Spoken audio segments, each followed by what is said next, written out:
säilib ja areneb. Kui Eestimaal eesti keel kõlab, siis on see alati olnud käsikäes laulmisega. Laulupidu on selline nähtus, mis on täitnud oma ülesande läbi aastakümnete.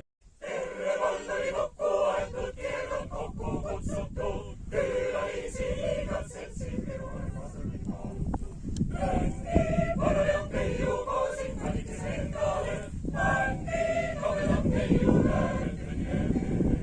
Kulmaad ja kulmaad, meile viskrid vaati, kulmaad ja kulmaad, nõnda palju kui saadi. Kulmaad ja kulmaad, meile luhane häära, kulmaad ja kulmaad, kulmaaks nek ära. Kasvades kuulab meil kuulab juhu, võinet täis siivas ärasid. See on kui võime, see aga on ainult käsi käes. Ei naine manni, siis naerab tõinn, nii et seisi veel valgeta. Neil säärab seivas, jõuaks kohastel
Thank you.